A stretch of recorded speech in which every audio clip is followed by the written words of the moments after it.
পাশে মানুষের সাথে আমরা আছি এই বাংলাতে। আপনারা দেখছেন সংবাদ শিরোনাম। দেখলেন তো অনেক কিছু, এবার দেখুন নতুন কিছু। দেবতার নামে ভণ্ডামির অভিযোগ। বড়সড় প্রতারণা চক্র হাতে নাতে ধরল শনিবার স্থানীয়রা। ঘটনা পূর্ব বর্ধমান জেলার শহর বর্ধমানের ৫ নম্বর ইছলাবাদের কিরণ সংঘ এলাকার। অভিযোগ, এলাকারই এক মহিলা, তিনি কৃষ্ণকালী সাধক নামে পরিচিতি দিতেন। কৃষ্ণকালী উপাসনার নামে বিভিন্ন উপায়ে বহু টাকা উপার্জন করতেন। বহু দূরান্ত থেকে মানুষ আসতেন তার কাছে। তার নাকি আবার একটা ইউটিউব চ্যানেলও রয়েছে। অভিযুক্ত সাধিকার নাম মঙ্গলা কোরা। অভিযুক্ত সাধিকার ভণ্ডামি অবশেষে সামনে আনলো স্থানীয় এলাকার মানুষজন। ভণ্ডামি হাতে নাতে ধরতেই উত্তেজিত হয়ে জনতা মন্দির থেকে ছুঁড়ে ফেলে দিল মন্দিরে থাকা দান সামগ্রী, কাপড়, গামছা সহ বিভিন্ন জিনিসপত্র।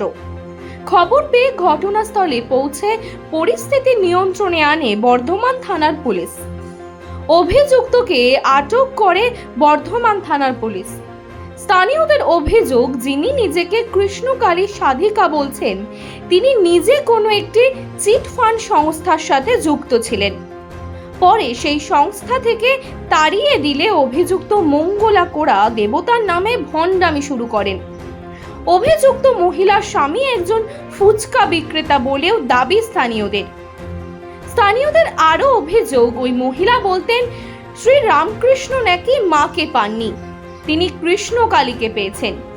চিটিংবাজি করে বহু মানুষকে প্রতারণা করে বহু জমি জায়গার মালিকও হয়েছেন অভিযুক্ত কৃষ্ণকালী সাধিকা। অবশেষে ফাঁস হলো কৃষ্ণকালী সাধিকার ভণ্ডগিরি, অভিযুক্ত মঙ্গলা কোরার চিটিং কীর্তি। কি হয়েছিল ঘটনা? ঘটনা আজ থেকে 6 থেকে 8 মাস, ঠিক আছে? তখন উনি শুধু কালী ঠাকুরের পুজো করতেন। কালী ঠাকুরের পুজো করতেন।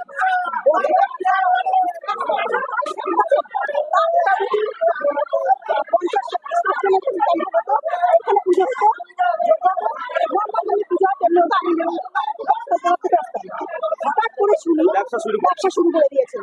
ব্যবসা শুরু তো শুরু, তারপরে আমাকে প্রচুর পরিমাণে টাকা লুটছে। ঠিক আছে, টাকা লুটছে। আমি এখানে কুকুর এসেছি, কুকুর আছে আমাদের পাড়া, আমাদের নিজস্ব কুকুর আছে, ধাওয়াতে এসেছি। উনি আমাকে দেখে একটা মেয়ে, ওরা মেয়েটা জ্বালা সাতটা বন্ধ করে দিল। আপনাদের ব্যবসা কেন মনে হচ্ছে? ব্যবসা মনে হচ্ছে কানে ভিডিও, ফোনে নিজে কানে কথা শুনেছি, নিজে কানে। এইটুকু শুনতে মাত্র খবর পাওয়া যাচ্ছে যে ইনি বলেন যে ভর করে যে টাকা বলে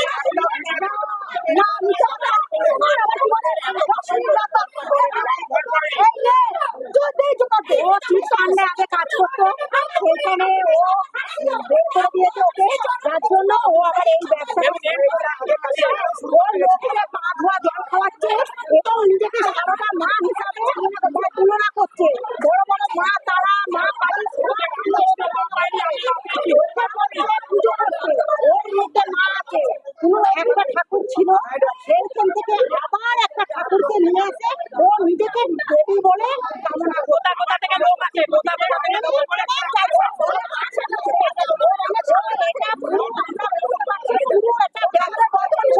জায়গা কিনেছে, আবার বলছে তুমি যা বলে আমাকে সোনা দে, টাকা দে। ওনার নামে জায়গা আগে এই বিটা করতেন না? ওর স্বামী ফুচকা বিক্রি করতো আর ও চিট ফান্ডে কাজ করতো। সেখানে ঝামেলা হয়েছে বলে বেতন থেকে ছাড়িয়ে আমরা বলতে যে কাজ হাওড়ার পর আপনি ব্যবসা ফেলে এটা পুরো চিকেনবাজি ব্যবসা করে কিচ্ছু না, কারণ আমরা সম্পূর্ণভাবে বুঝতে পারছি। যার জন্য এটা নিত্যদিন দেখতে আমরা তবে কখনো আজকে এই ঝামেলা আমরা করি। আমার নাম দত্ত, আমার এখানেই বাবা। উনি সবার নিচ্ছে,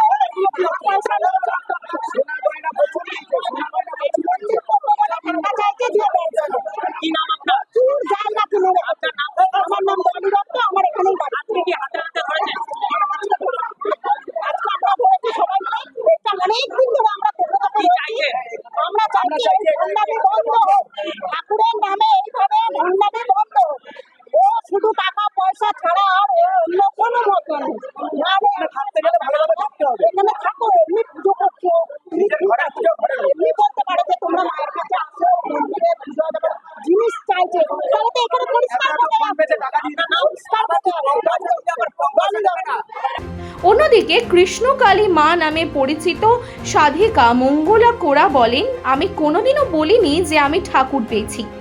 এখানে কোনো রকম টাকা পয়সা নেওয়া হয় না। আমার কাছে প্রচুর ভক্ত আসেন, তারা যা দেন তাতেই আমি খুশি। যারা ফল পেয়েছেন তারা 1 লক্ষ টাকা পর্যন্ত মাকে দিয়েছেন। মায়ের বিশ্বাসেই ভক্তরা এখানে আসে। প্রথমত কথা হয়েছে যে কথাটা হয়েছে ভক্তদের কাছে আমি কোনোদিন কিছু চাই না। প্রথমত ভক্তরা তো সবাই বসেছিলেন, বলেছিল যে মা যদি তুমি 60 যদি হয় আমি দেবো মা। ভক্তদের কাছে কোনোদিন 10 টাকা চাওয়ানো হয় না। ভক্তরা নিজের মুখে যে যেমন খুশি হয় 10 টাকা 20 টাকা 100 টাকা মাকে যা দান করে সেটাই মায়ের মন্দির হবে। ভক্তরা যারা উপকার পাচ্ছে তারা মাকে ডোনেট করেছে, মাকে 1 লাখ টাকা পর্যন্ত ডোনেট করেছে। ডোনেটটা কেন করেছে আমি প্রথমেই বলি, আমি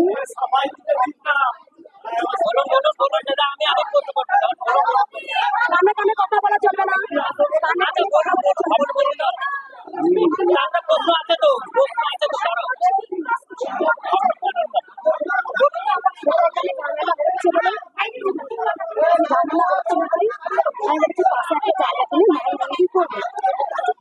ভক্তদের কাছে কোনোদিন কোনো কিছু নেওয়া হয় না, ভক্তরা নিজে খুশি করে দেয়।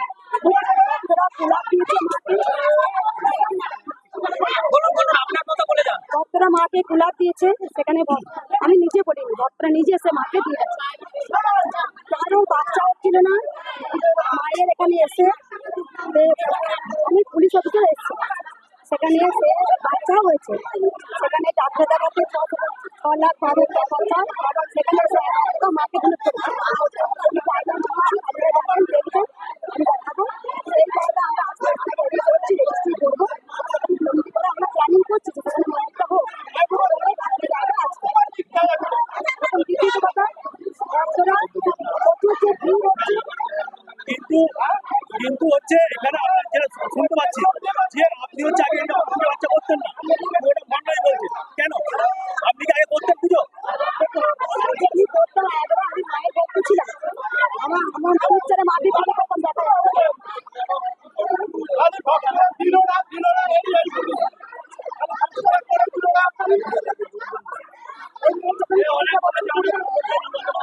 আপনার নামে যেটা অভিযোগ উঠছে যে আপনি বিভিন্নভাবে এখান থেকে টাকা নিয়ে বিভিন্ন লোকের কাছ থেকে টাকা নিয়ে জায়গা করেছেন এবং কয়েকটি জায়গা আপনি অ্যাডভান্স করেছেন কেনার জন্য, কি বলবেন? বলে দিচ্ছি, যে জায়গাটা আমি কিনেছি আমি কোনো ভক্তের কোনো টাকা পয়সা চাওয়াই না। প্রথমত মানে ভক্তরা যারা ছিল তাদেরকে তাড়ানোর দরকার ছিল না, সেই ভক্তকে সবাইকে দাঁড় করান। ভক্তদের মুখে শোনা দরকার আছে, ভক্তরা নিজের মুখে বলবে যে মঙ্গলা মা টাকা চায় কিনা বা কোনো নাম টাকা চায় হয়তো। মানুষের পাশে মানুষের সাথে আমরা আছি এই বাংলাতে। আপনারা দেখছেন সংবাদ শিরোনাম। দেখলেন তো অনেক কিছু, এবার দেখুন নতুন কিছু।